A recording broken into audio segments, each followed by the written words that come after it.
Saudações, queridos irmãos, que a paz de Jesus nos envolva, que neste momento em que todos nós enfrentamos as nossas dificuldades, que nós nos sintamos envolvidos pela energia do Cristo, pela sua amorosa energia e acolhidos por esta espiritualidade amiga e benfeitora que nos assiste e que nos assessora.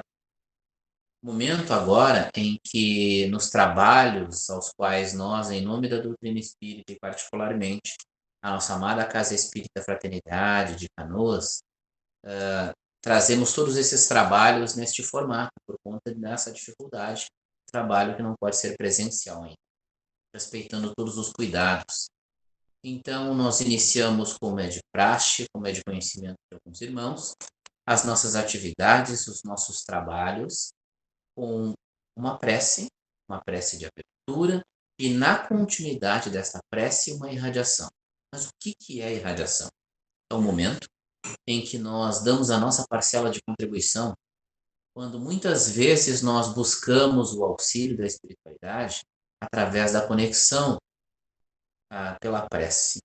Então nós recebemos esse bálsamo, esse refrigério com essas energias benfazejas através da prece e da irradiação. E quando nós recebemos esse bálsamo e também irradiamos a todos aqueles nossos amados, a todos os nossos queridos e também aos nossos desafetos. Então, a todos os irmãos, nós fazemos o convite, aqueles que quiserem fechar os seus olhos, porque facilita a concentração, fiquem à vontade. Que nesse momento nós consigamos nos conectar a Deus e a Jesus, buscando através da prece de irradiação. Senhor, que possamos contar com o vosso amparo, por intermédio dos benfeitores amados, os nossos amigos espirituais. Que eles nos envolvam nas suas amorosas vibrações através desta corrente de preces. Derrama, Senhor. Derrama sobre nós os teus eflúvios balsamizantes, medicamentosos, favorecendo a reposição dos fluidos necessários ao nosso refazimento e equilíbrio. Permita que os espíritos amigos possam fazer uma asepsia fluídica em nosso ambiente doméstico, mas também em todo o ambiente que nós estivermos. E nesse momento da irradiação, momento ao qual nós estejamos buscando a divindade, buscando Jesus, que possamos receber estas energias benfazejas e que cada cômodo, cada peça dos nossos lares seja visitada por esses amigos espirituais. E toda e qualquer miasma, toda e qualquer energia perniciosa possa ser substituída por energias benéficas e benfazejas. Pedimos, Senhor, harmonia, pedimos paz a todos os nossos entes queridos, aos nossos vizinhos, aos nossos amigos. Magnetiza as nossas águas para que, através da água fluidificada, possamos receber e absorver a todo o medicamento que lá for colocado nas nossas águas. Que seja necessário a desintoxicação de cada molécula, de cada partícula dos nossos órgãos físicos, mas também dos nossos órgãos perispirituais.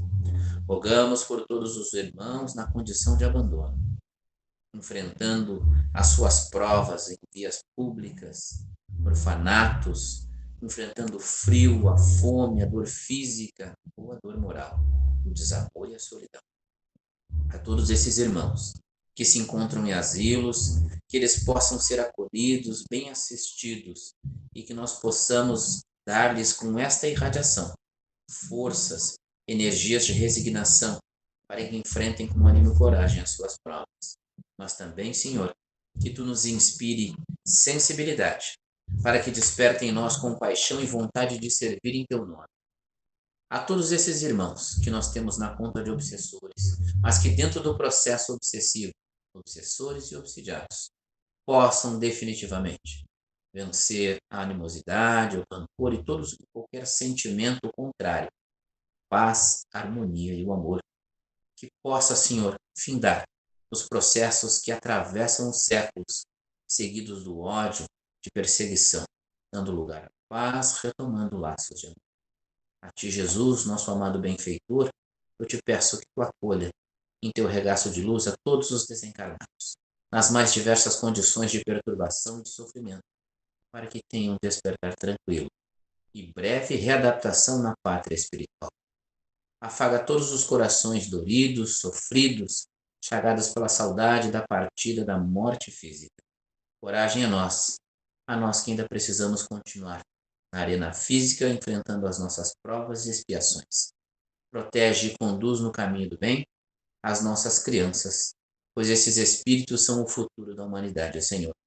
Dá através do teu evangelho, através dos ensinamentos do Cristo, nos dá o direcionamento para que sejamos exemplo a todos esses que estão sob a nossa responsabilidade. Ajuda-nos a educá-los à luz do teu evangelho, para que possamos contribuir de alguma maneira que esses espíritos sejam realmente um futuro positivo para a humanidade. Acolhe em teu coração e atenua a dor moral dos nossos irmãos, que infelizmente tenham cometido o equívoco do suicídio. Por um segundo que seja, Senhor, que tu alivie o coração e a consciência desses espíritos do quadro dantesco das lembranças pelo ato cometido. Permita que os teus emissários visitem as regiões e vales de dor em socorro desses espíritos, mas também de todos aqueles ligados a eles direta ou indiretamente. Dá esperança a todos aqueles que sofrem em todos os planos. Derrama sobre nós as dádivas do teu imenso amor. Que assim seja. Saudações, então, queridos irmãos, para mais um trabalho na doutrina espírita, mais um trabalho que chega aos vossos lares, trazendo um pouquinho de conhecimento, trazendo um pouquinho de esclarecimentos que possam nos ser úteis neste momento. E é com grande alegria que hoje o assunto que nós iremos tratar está no capítulo 5 do Evangelho segundo o Espiritismo e fala sobre os bem-aventurados, os aflitos. E dentro deste capítulo, irmãos, que é tão amplo, o nosso tema fala sobre os motivos da resignação. E falando, né, irmãos, sobre resignação, a gente às vezes pensa, puxa, mas então, será que eu devo ser passivo, submisso, aceitar tudo? Então agora, irmãos, nós vamos elucidar um pouquinho sobre este tema, começando com uma frase-chave que todos, praticamente quase todos, conhecemos, que é: bem-aventurados os aflitos, pois que serão consolados. E Jesus aponta a compensação que hão de ter os que sofrem e a resignação que leva o padecente, né, o sofredor, a bendizer o sofrimento como prelúdio da cura. Ou seja, Jesus nos traz que aquele irmão que sofre, ele vai ser curado, ele vai receber, né, a recompensa, entre aspas. Por isso que a frase diz, né, os aflitos serão consolados.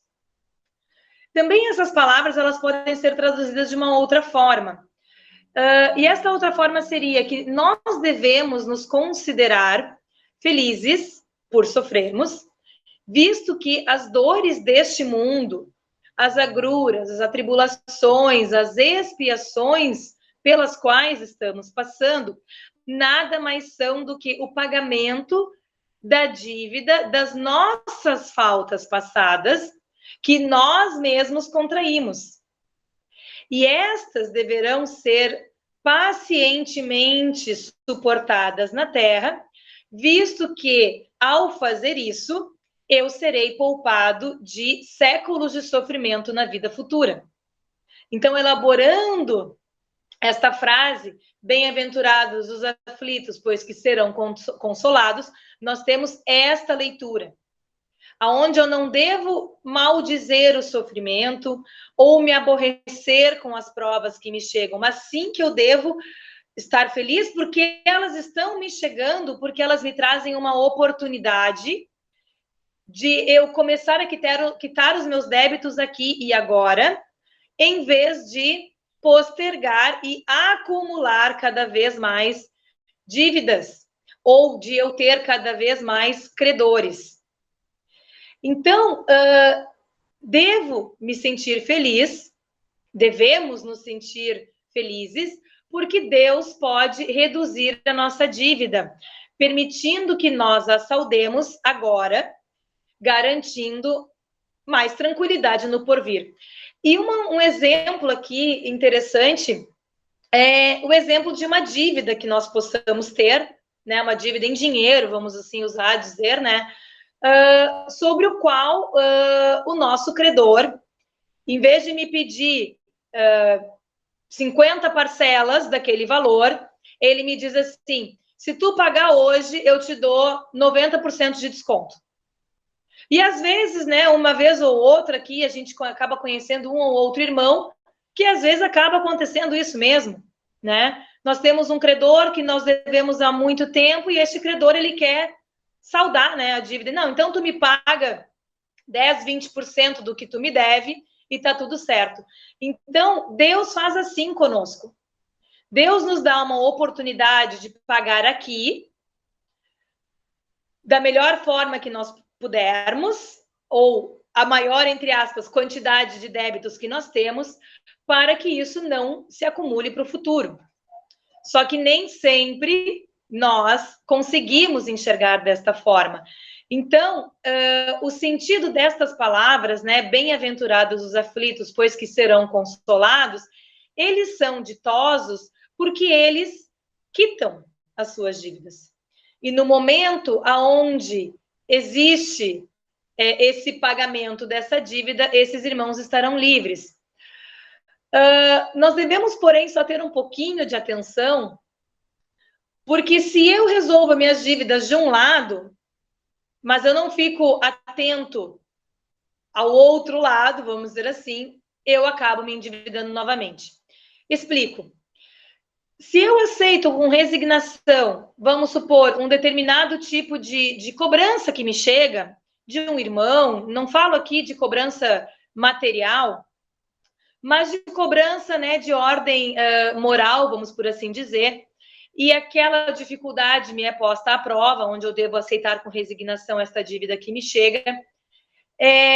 Se eu consigo já aprender a resignação e lidar bem com esta dívida, ok, eu estou, né, quitando, eu estou sendo, aceitando, né, aquela dívida que me chega, mas, por outro lado, eu reajo de forma violenta frente a alguma crítica, ou eu não consigo me burilar perante algum outro tipo de situação, então eu acabo quitando algum tipo de débito, mas, por outro lado, acabo contraindo uma nova dívida com algum outro irmão ou perante alguma outra situação.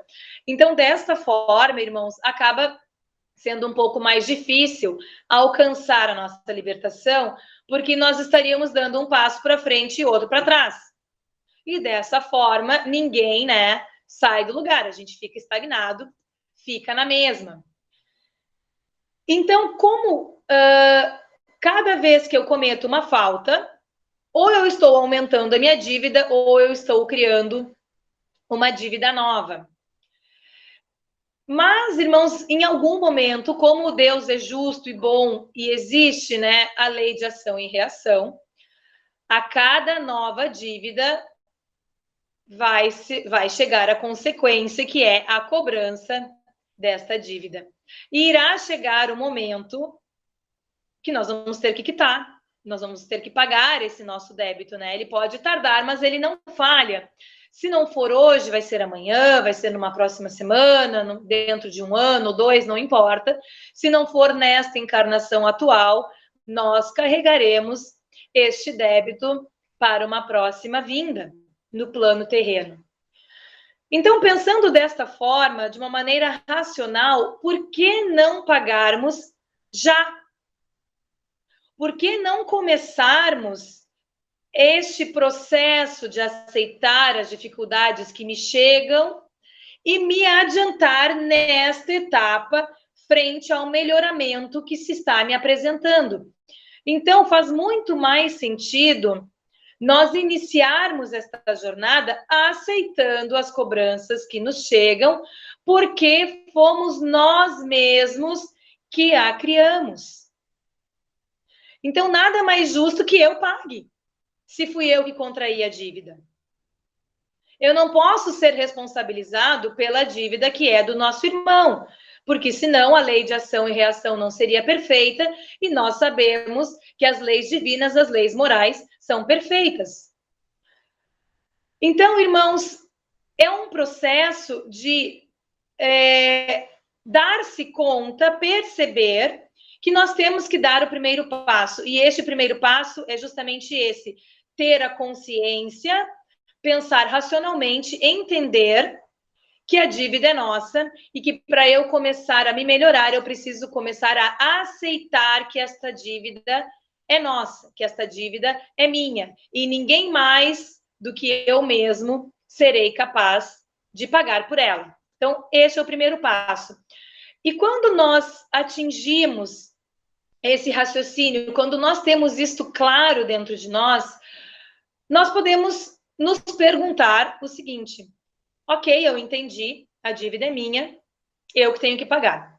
É justo, então, que eu fique aborrecida com Deus porque me chegou aquela prova, aquela expiação, aquela tribulação na minha vida? Será que é justo que eu faça cobranças ao nosso Pai Criador pelas dívidas que eu contraí? Será que foi Ele que fez com que nós nos endividássemos? Ou fomos nós mesmos através do livre-arbítrio? Porque o livre-arbítrio, ele pode me levar a fazer excelentes escolhas ou escolhas não tão excelentes.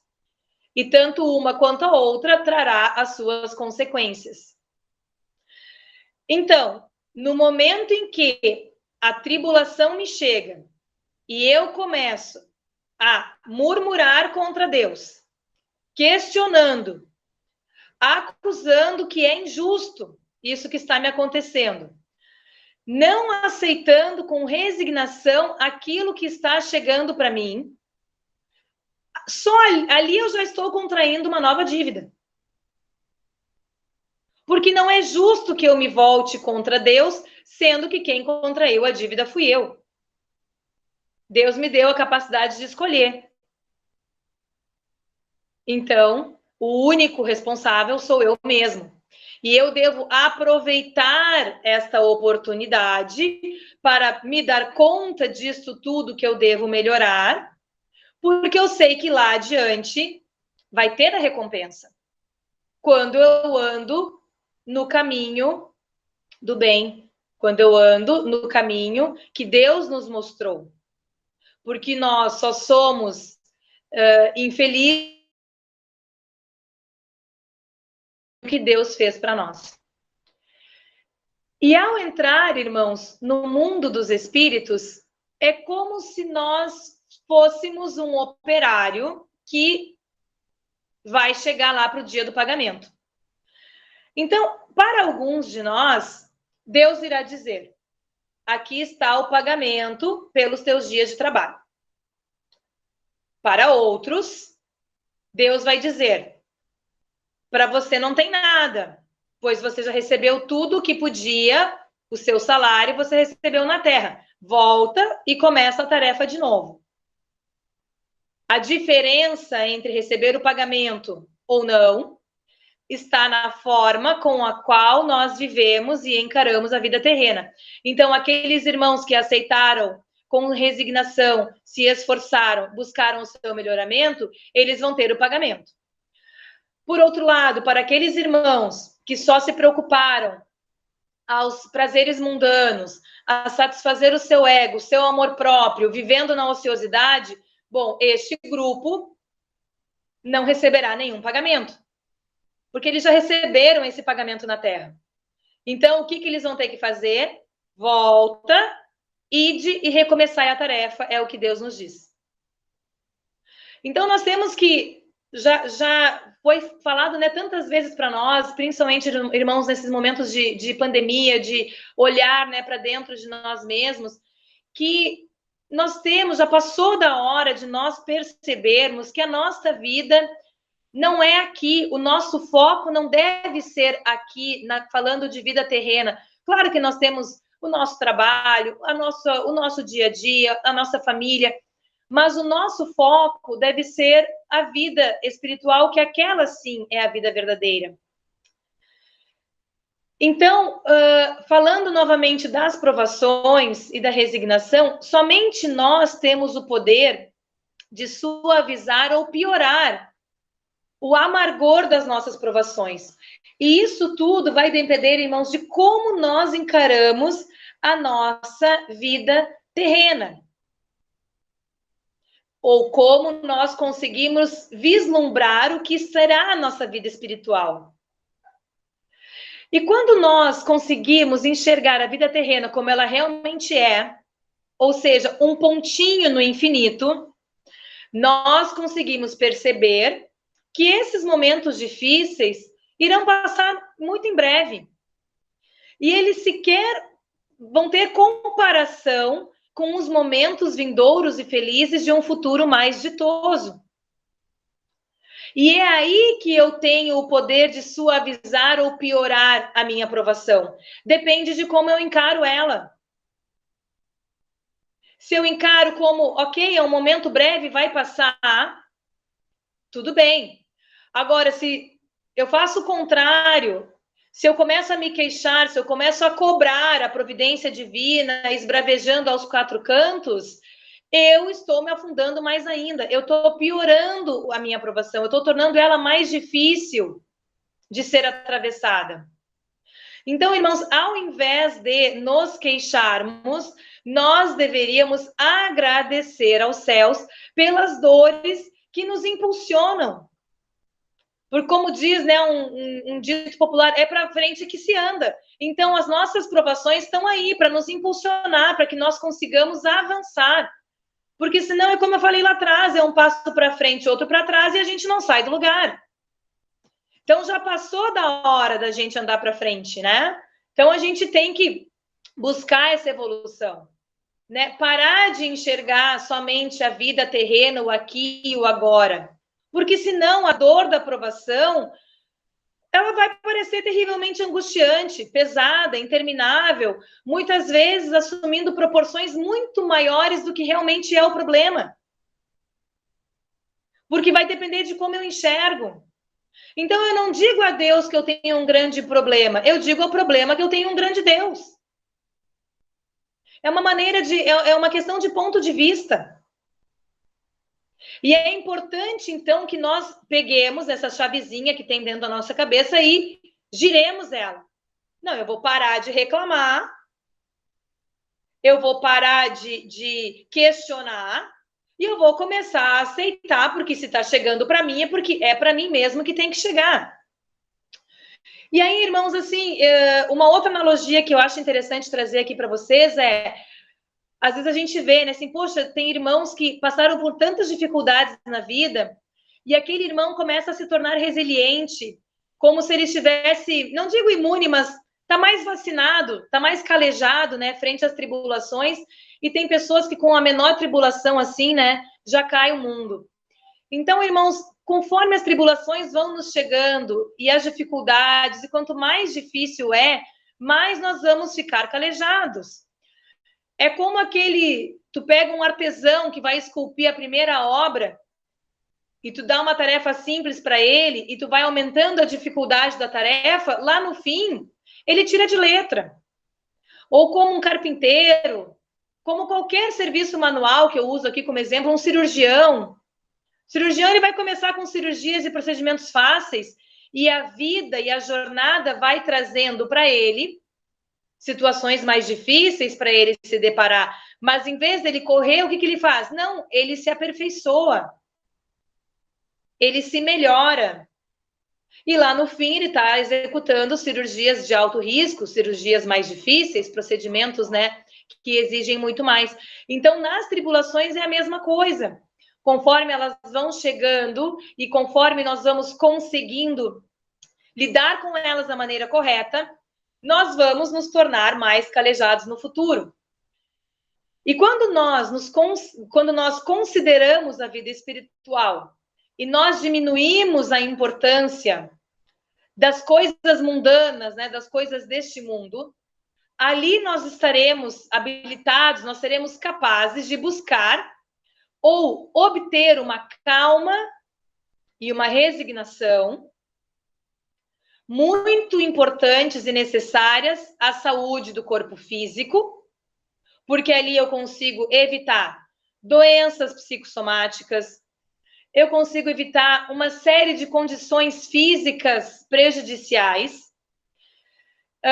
A calma e a resignação também são muito importantes para a saúde da alma, aonde eu consigo me tornar mais leve. Então, eu só consigo chegar nesse objetivo da calma e da resignação quando eu consigo encarar a vida espiritual do jeito como deve ser. Se, por outro lado, eu tenho inveja, ciúme, ambição, eu foco tudo no terreno, eu não consigo enxergar a minha vida terrena como um grãozinho de areia no meio do oceano, eu estarei voluntariamente, visto que a escolha é minha, eu estarei voluntariamente me condenando à tortura, aumentando as minhas misérias e as angústias nesta curta existência, em vez de aproveitar, né, e tomar tudo isso como um aprendizado pelo porvir, né, por um futuro ditoso, como eu falei antes. E aqui, irmãos, eu gostaria de dividir com vocês desta obra aqui do Divaldo Franco Responde, volume 2, uma perguntinha lá no final do capítulo, que fala sobre as provas e expiações. E a pergunta, irmãos, é a seguinte: é correto afirmar que não estamos na Terra para sofrer e que é possível aliviar as nossas provas e expiações? E Divaldo responde: exatamente. É fascinante a visão do Espiritismo. Deus não decreta a nossa ruína. Jesus afirmou que o Pai não quer a morte do pecador, mas sim a morte do pecado. A Terra é uma escola de bênçãos e aqui estamos para desenvolver os nossos valores, nosso Deus interno das tradições esotéricas e nosso Cristo interno. Então, estamos na Terra para desenvolver esse fascículo de luz, realizar a autoiluminação, buscar a plenitude, o reino dos céus no conceito de Jesus. Aquilo que chamamos de sofrimento é uma bênção, especialmente se soubermos administrá-lo, porque será através dele que lograremos a harmonia íntima. Então, aqui, novamente, né, Divaldo nos traz que o sofrimento, ele é uma bênção porque ele é uma escola. É ele que vai nos levar adiante, é ele que vai nos fazer aprender e entender o porquê que nós estamos passando pelas provas e expiações que nos chegam. Porque é necessário.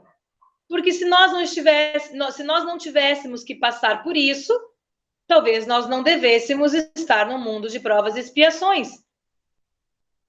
Mas como Deus não se engana, Deus não é falho, nós estamos aqui porque é aqui que nós devemos estar. E aquilo que nos chega é aquilo pelo qual nós devemos passar. E nos encaminhando, então, irmãos, para a conclusão,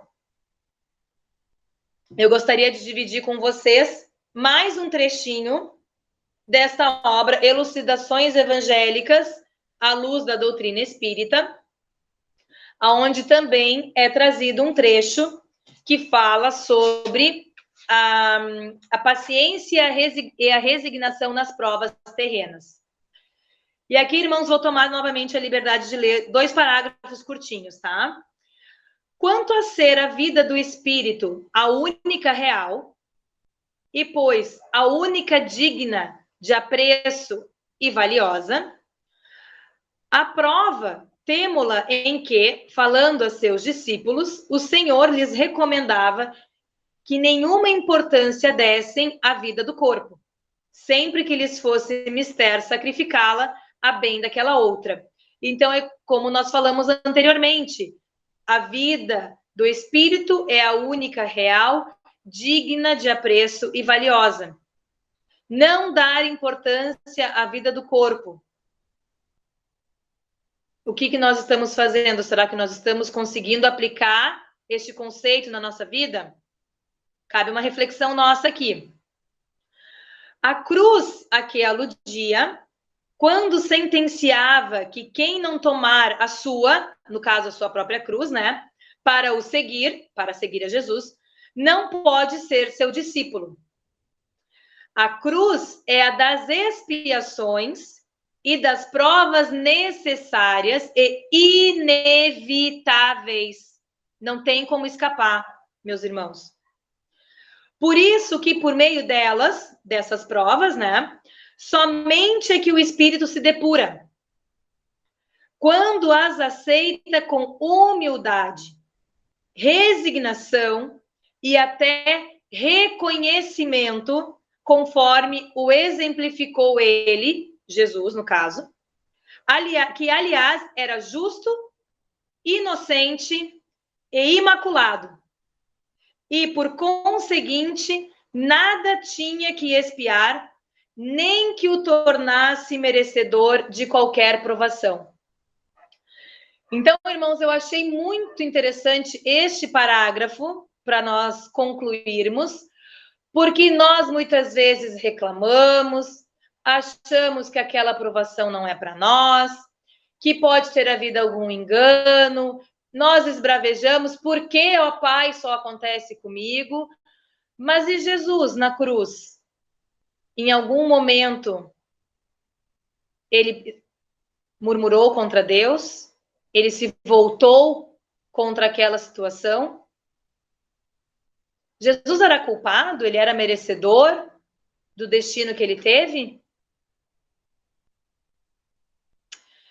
Então, meus irmãos, é com essas interrogações que eu gostaria de finalizar o trabalho de hoje, porque nas próximas vezes que nós nos voltarmos ou murmurarmos ou questionarmos Deus sobre as provas que nos chegam, que nós possamos nos lembrar de Jesus, que ele passou quando foi crucificado, porque ele em nenhum momento foi merecedor daquele destino e também em nenhum momento questionou Deus sobre o que estava acontecendo.